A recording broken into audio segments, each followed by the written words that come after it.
Au menu du 21e siècle, des jeunes filles deviennent mères tout en étant elles-mêmes encore des enfants. J'ai été complètement prise par surprise quand j'ai découvert que j'avais un bébé dans le ventre. J'avais 15 ans. Changer les choses en République dominicaine. Au Brésil, les descendants des esclaves doivent lutter pour la terre. La lutte des peuples n'a rien de différent de ce dont nous avons hérité de l'esclavage. Protéger un patrimoine et un mode de vie. Le changement climatique, la pollution et la fonte des glaciers. Je ne comprenais pas pourquoi on voulait détruire ce qui, à mes yeux, est d'une beauté inestimable. Et j'ai ressenti le besoin de me faire entendre. Voici le récit de la cinéaste Abby Barnes, selon ses propres images, ses propres mots. Bonjour et bienvenue dans le 21e siècle. Je suis Angélique Kidjo et je suis ravie de vous accueillir dans un nouvel épisode. Devenir mère quand vous êtes à peine plus qu'un enfant a détruit de nombreuses vies. Alors que le nombre d'adolescentes qui tombent enceintes dans le monde a diminué, dans une région, il est à la hausse. Voici notre histoire en République dominicaine, dans les Caraïbes.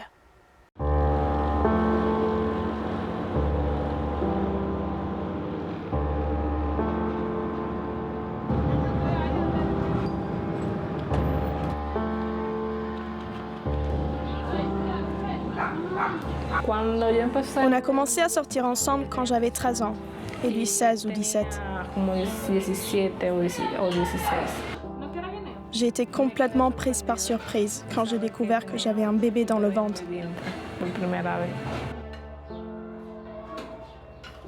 J'avais 15 ans. J'étais vraiment déprimée. Je ne parlais pratiquement à personne. Je ne sortais plus. J'ai eu mon premier fils à 15 ans et le deuxième à 18 ans. C'était la pire sensation que j'ai jamais connue. J'avais honte, j'étais sous le choc, perdue, je voulais avorter. Je ne voulais pas être mère à 15 ans.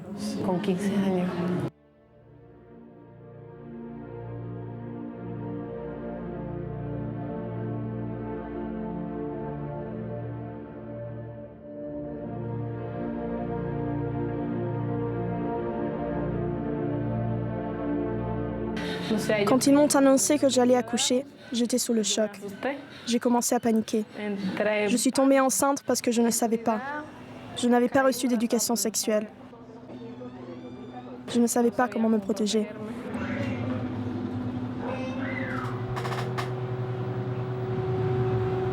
Je voulais faire médecine, mais quand j'ai appris que j'attendais Henry, j'ai dû arrêter mes études. Son père ne voulait pas que j'étudie. J'étais un peu triste.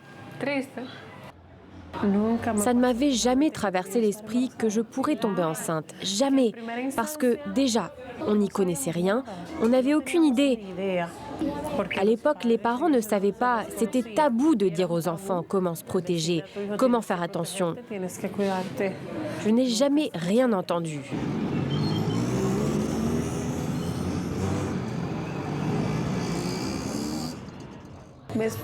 J'ai été renvoyée de l'école comme si j'étais un chien enragé qui allait contaminer tout le monde. Beaucoup de mères et mes amis leur ont interdit de me fréquenter, disant que j'étais une mauvaise influence. 3 mois après l'accouchement, j'ai commencé à chercher du travail. Et puis j'ai passé un marché avec mon oncle. Il vit avec sa fille, je m'occupe du linge, du repassage, et il m'aide avec les dépenses pour le bébé. Ça a duré assez longtemps, jusqu'à maintenant. Maintenant, mon premier fils, Jérémy, vit avec son père pour des raisons économiques. C'est vraiment difficile pour moi de subvenir aux besoins des deux. Dès que je peux, le week-end,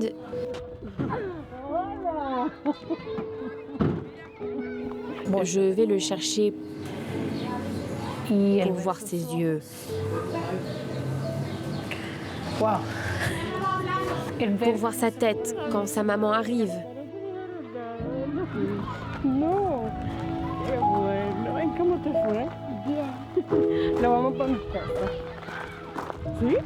Une adolescente d'un foyer pauvre a 7 fois plus de risques de tomber enceinte que celle venant d'une famille avec un niveau de vie plus élevé. Les mères sont des jeunes filles qui élèvent d'autres enfants. C'est inacceptable de les laisser finir leur vie comme ça, dans un cycle de pauvreté. L'éducation est la clé.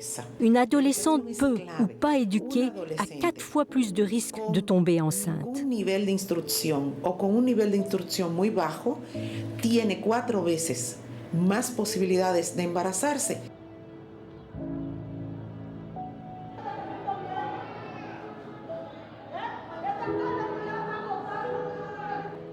L'un des problèmes les plus graves ici est que les adolescentes tombent enceintes une première fois, puis, un an plus tard, elles sont de nouveau enceintes. C'était vraiment un coup dur. J'ai dit « wow ». On l'a fait une fois et je suis de nouveau enceinte parce que je ne savais rien. Je suis tombée enceinte et c'était pire. Elles quittent l'école ou sont virées de l'école, ce qui enfreint la loi sur l'éducation qui prévoit que les adolescentes enceintes doivent rester à l'école.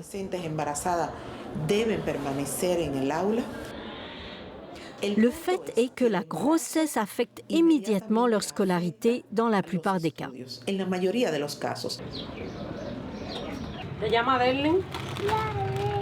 Avoir un enfant alors que j'avais tant de projets dans la vie, tellement de choses que je voulais faire. J'ai toujours pensé que j'aurais un bébé une fois ma carrière professionnelle démarrée. Mais il est arrivé trop tôt.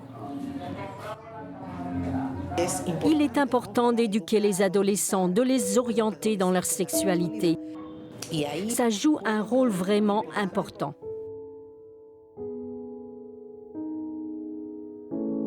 Pour commencer, on a monté un projet avec le Fonds des Nations Unies pour la population, FNUAP, sur l'éducation sexuelle. Nous avons formé un groupe de jeunes volontaires.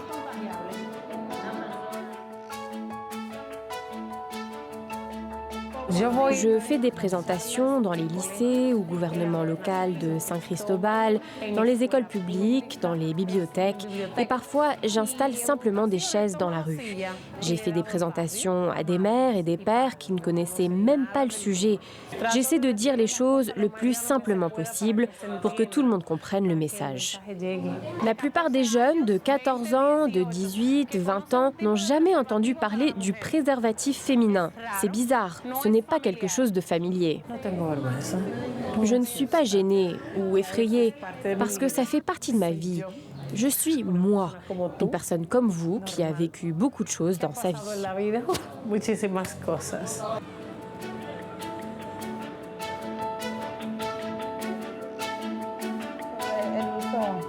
Correcto del condón y sobre las enfermedades de transmisión sexual, que como saben hay muchas. ¿Ustedes saben el uso del condón?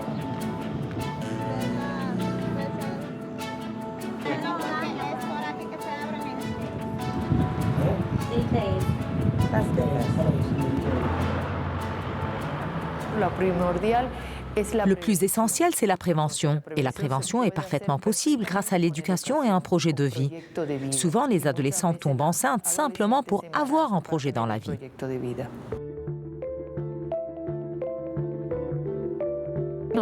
En tant qu'adultes ou représentants des autorités, nous avons l'obligation de leur fournir les outils pour se protéger.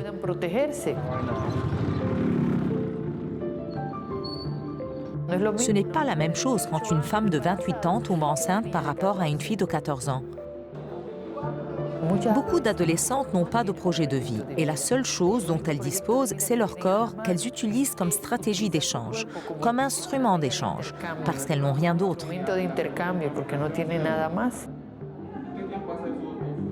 D'autres pensent qu'en tombant enceinte d'un adulte, elles vont être appréciées en tant que personnes, que l'on va subvenir à leurs besoins. Il s'agit des catégories les plus pauvres de la population. Dans ce pays, les jeunes ont peu de possibilités. Par exemple, ici, nous formons 25 jeunes dans la bijouterie.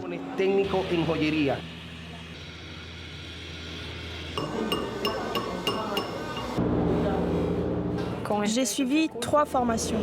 Et maintenant, j'apprends un peu à lire les pierres précieuses.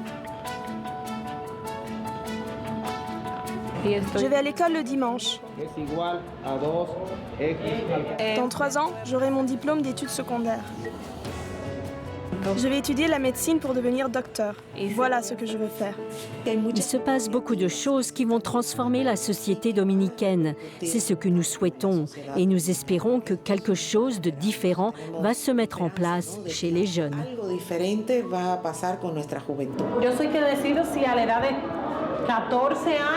J'adore ça.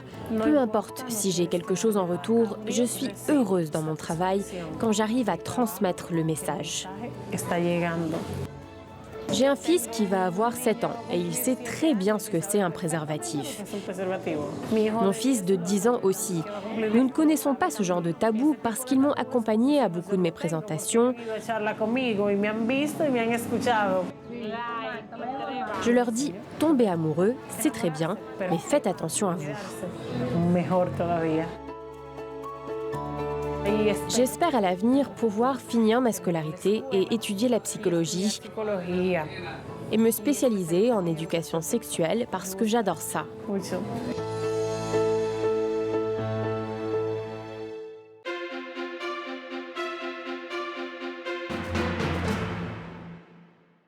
Au Brésil, les descendants d'esclaves ont vécu pendant des siècles sur des terres occupées par leurs ancêtres.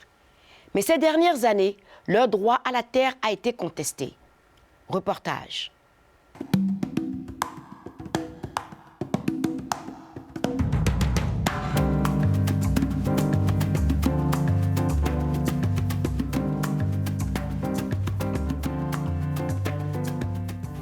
Le Brésil a été bâti par des esclaves. Tout ça a été bâti par des mains d'esclaves. Le professeur Hélio Santos est président de la Fondation pour l'égalité raciale, une organisation non gouvernementale au Brésil. Au total, environ 10 millions de personnes ont été enlevées en Afrique à l'époque de l'esclavage colonial. Nous en avons accueilli 4 millions. L'esclavage africain était un commerce important au Brésil. Les esclaves noirs étaient traités plus comme des matières premières que comme des êtres humains, occupant une place importante dans le commerce international pendant le colonialisme et stimulant l'économie du pays. Au Brésil, on trouve des pelurinos un peu partout. C'est un lieu où l'on vendait et torturait les esclaves. Les Noirs étaient soumis à la torture. Et même si l'esclavage était puni à titre individuel, la douleur était ressentie de manière collective par les personnes qui y assistaient. Salvador de Bahia, la première capitale du Brésil, était l'un des principaux marchés d'esclaves à l'époque coloniale. Ce lourd passé a encore des répercussions aujourd'hui. Bahia a une très grande importance dans l'histoire du pays, du point de vue économique. Richard Torciano, directeur de l'Institut national pour la colonisation et la réforme agraire. Au XVIIe siècle, beaucoup de fermes produisaient de la canne à sucre et exploitaient des esclaves.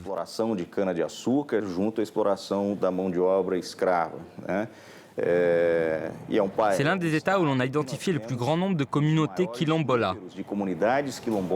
Les quilombolas étaient des esclaves qui s'étaient échappés des plantations et avaient établi leur propre colonie sur de petites étendues de terres agricoles. Ces colonies sont connues sous le nom de quilombos et beaucoup existent encore.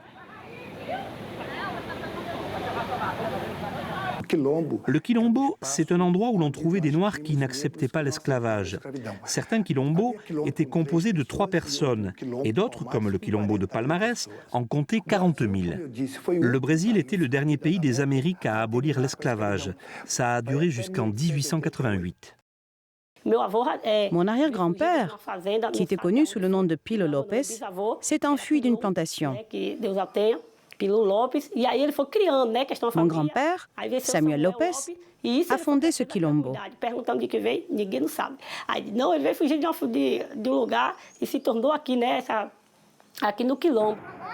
À 34 ans, Sandra de Santos est une quilombola et une leader communautaire. Le quilombo où elle a toujours vécu s'appelle Danda, son grand-père l'a fondé. Mais aujourd'hui, Sandra mène une lutte acharnée pour préserver le mode de vie de sa famille.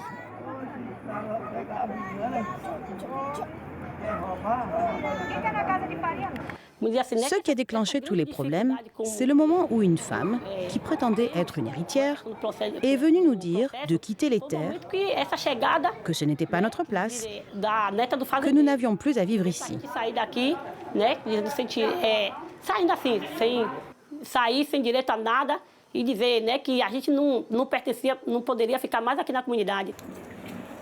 La femme a dit à Sandra qu'elle était la petite fille du propriétaire terrien. Ce genre de litige est plus fréquent depuis quelques années, car des agriculteurs viennent revendiquer leurs droits de propriété sur des terres potentiellement rentables. Au siècle dernier, des familles d'agriculteurs occupaient les terres dans les zones rurales, mais souvent ils les négligeaient, jusqu'à ce que le prix de l'immobilier commence à flamber. Dans certains cas, on a appris que les titres de propriété avaient été falsifiés. Les propriétaires fonciers représentent une force importante au Brésil. Il existe des milliers de quilombos et ils sont situés dans des zones très prisées. La cupidité économique et le capitalisme moderne sont une incitation pour eux. Sandra craignait que des tracteurs ne viennent détruire leur culture. Donc elle a rassemblé les membres de sa communauté et ils l'ont désignée pour régler le litige. Je dis toujours à ma communauté que les difficultés que nous rencontrons, la lutte des peuples n'a rien de différent de ce dont nous avons hérité de l'esclavage.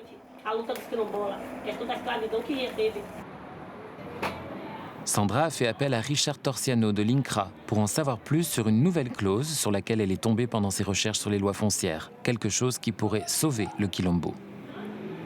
Cette nouvelle loi nous a permis de restituer ces terres aux communautés quilombolas et de rendre justice aux victimes historiques d'injustice et à ceux qui étaient exclus de l'histoire du pays. A essas comunidades quilombolas, e a garantir e fazer efetivamente a justiça àqueles que historicamente foram injustiçados e excluídos na história do país. Mais la nouvelle loi, adoptée en vertu de la Constitution brésilienne de 1988, n'a pas été appliquée pendant des années. Puis en 2009, l'ancien président Lula da Silva a fait un geste audacieux qui a favorisé les quilombolas tels que Sandra et sa communauté. Le président Lula les a signés ici, dans l'état de Bahia.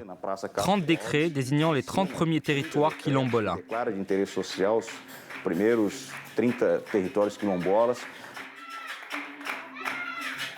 Cela signifiait que les quilombolas devenaient les propriétaires officiels de ces territoires.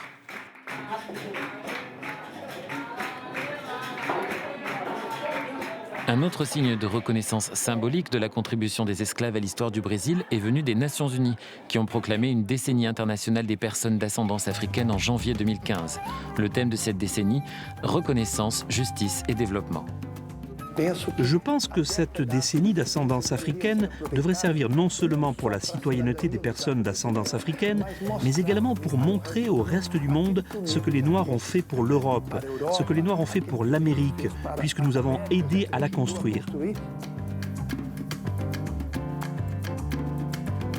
Le professeur Santos sait que même si l'esclavage est terminé, la lutte des descendants d'esclaves continue. Mais Sandra est déterminée et reste confiante en l'avenir de sa communauté. Le titre de propriété est à portée de main. Nous en sommes au dernier stade. D'un point de vue juridique, leurs droits sont protégés. La Constitution garantit cette protection. Il reste des formalités administratives pour obtenir les titres de propriété, mais d'un point de vue juridique et moral, tout est déjà garanti.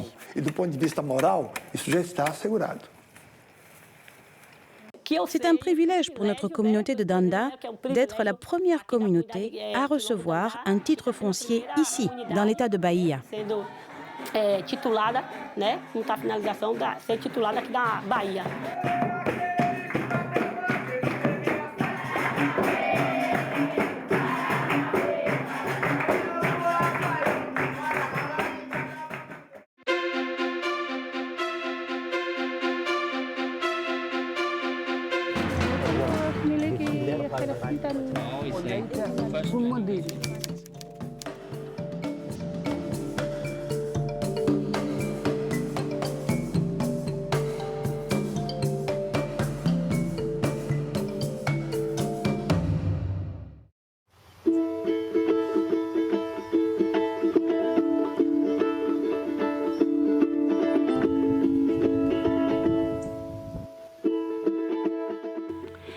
Je m'appelle Abby, j'ai 18 ans et j'habite dans le sud-ouest de l'Angleterre. J'ai toujours ressenti un lien très fort avec la nature qui m'entoure et je suis bien consciente de la place que j'occupe dans cette nature. Mais ce n'est qu'à l'âge de 13 ans que j'ai commencé à prendre conscience des différentes problématiques des questions écologiques qui se posent partout dans le monde et j'ai senti une grande colère monter en moi. Je ne comprenais pas pourquoi on voulait détruire ce qui, à mes yeux, est d'une beauté inestimable pour des raisons commerciales. Et j'ai ressenti le besoin de me faire entendre et c'est ce que j'ai voulu commencer à faire avec ces films. Il y a de grands projets dont je suis particulièrement fière. Le premier est mon court-métrage sur les débris marins qui s'appelle « Sauver nos océans ». Je l'ai produit quand j'avais 15-16 ans. Je parle de plastique. Sauver nos océans. J'ai organisé le nettoyage de la plage, j'ai voulu engager la communauté locale, j'ai diffusé des informations sur les radios locales, dans les journaux locaux et j'ai simplement essayé d'impliquer et de sensibiliser le plus de personnes possible. Alors, le deuxième projet dont je suis vraiment fière, c'est l'escalade du mont Kilimandjaro en juillet 2014 et nous tournions un film sur le changement climatique mondial et l'effet du changement climatique sur la montagne et les populations autour. Le changement climatique mondial est, comme son nom l'indique, un phénomène mondial. C'est une modification atmosphérique à l'échelle mondiale et chaque individu joue un rôle, si infime soit-il. Ces 20 dernières années, 70% des glaciers du mont Kilimandjaro ont disparu, complètement évaporés. Maintenant que je connais mieux la situation, j'ai l'impression que c'est grave, mais qu'on peut le contrôler si on fait tous de petits efforts pour changer notre style de vie. Si vous choisissez de laisser couler l'eau en vous brossant les dents, vous pourriez indirectement affecter quelqu'un à l'autre bout de la planète. Comment ? Notre monde est extrêmement interconnecté, plus que nous ne pourrions l'imaginer. Et si nous mettons la pagaille dans ces systèmes, et c'est le cas, il y aura des conséquences négatives.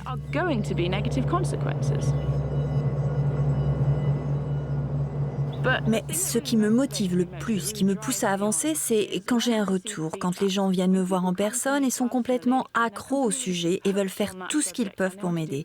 Et ça m'encourage à continuer parce que je trouve que la société moderne est devenue un peu complaisante et elle imagine qu'on peut continuer comme ça éternellement. Mais notre style de vie n'est pas durable et ce n'est tout simplement pas possible.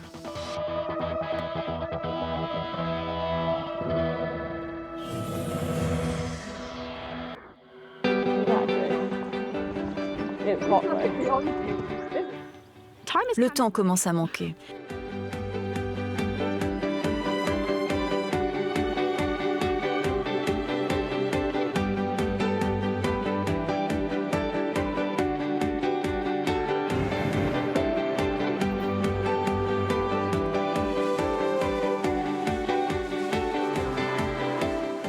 La plus grande menace qui nous guette en tant qu'espèce, c'est nous-mêmes. Si nous continuons à ignorer les choses que nous ne pouvons pas voir, comme le changement climatique mondial, le plastique dans l'océan, nous devons agir maintenant pour que les générations futures et ma génération puissions continuer à profiter de cette merveille qu'est la nature qui nous entoure, qui est notre système de vie, notre source de vie, et sans laquelle nous ne pourrions tout simplement pas exister.